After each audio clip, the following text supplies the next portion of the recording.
Abonnez-vous à la chaîne pour voir les dernières vidéos.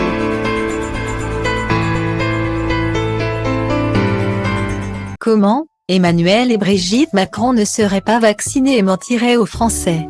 Pas d'inquiétude, cette fausse information est seulement inventeur de la bogossitude, gagnant de la ferme célébrité et ex-participant des Anges de la télé-réalité.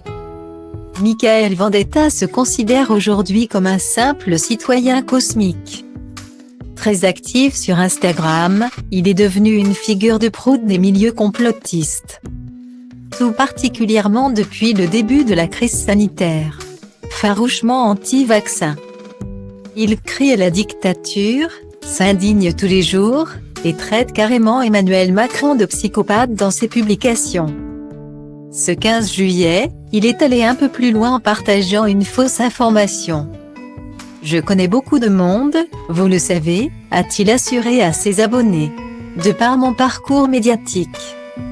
Je suis ami avec des gens très haut placés dans le système. Cette information va vous faire bondir, Emmanuel Macron et Brigitte ne sont pas vaccinés. Ils vous ont menti. Voilà, s'il a juré qu'il tenait cette information d'une source sûre à 100%.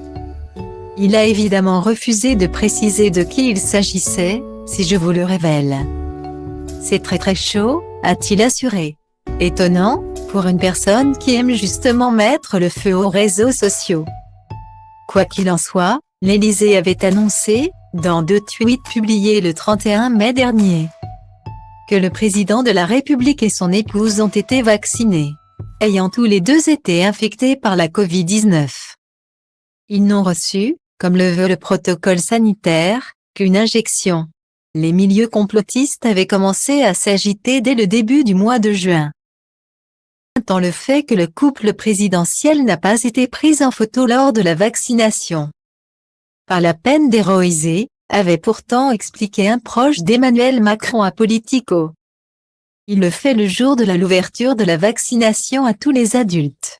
Le but est justement que ça devienne un acte du quotidien.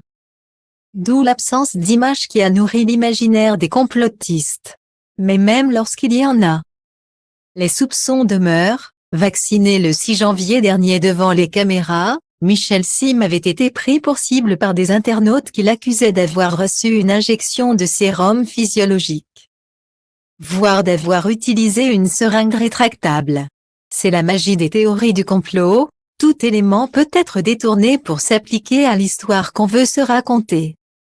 Une manière de penser qui correspond à celle de Mickaël Vendetta, pour qui la crise sanitaire est une grande mascarade, c'est une mise en scène. Vont-nous nous la mettre à l'envers, a-t-il lâché sur Instagram. Derrière ce Covid. Ils ont un plan, instaurer le nouvel ordre mondial sans préciser qui ils sont. Mickaël Vendetta a fait allusion à une des théories du complot les plus populaires avec le mythe de la Terre plate et les reptiliens, celle selon laquelle des groupes de puissants, qui changent selon les versions, aurait un projet de domination planétaire. Le nouvel ordre mondial. Né dans les années 20, ce concept de complot planétaire n'a cessé d'évoluer au fil des décennies. Jusqu'à arriver dans l'esprit des complotistes actuels qui l'ont appliqué à la crise sanitaire. Mickaël Vendetta semble y croire dur comme fer, au point d'appeler à manifester le 17 juillet prochain à Paris pour la liberté. Et au cas où ce ne serait pas assez, il a l'intention de se faire entendre au quotidien, je boycotterai tous les lieux où l'on me demandera un pass sanitaire. A-t-il promis? Ça tombe bien, puisqu'il n'aura de toute façon pas le droit d'y aller.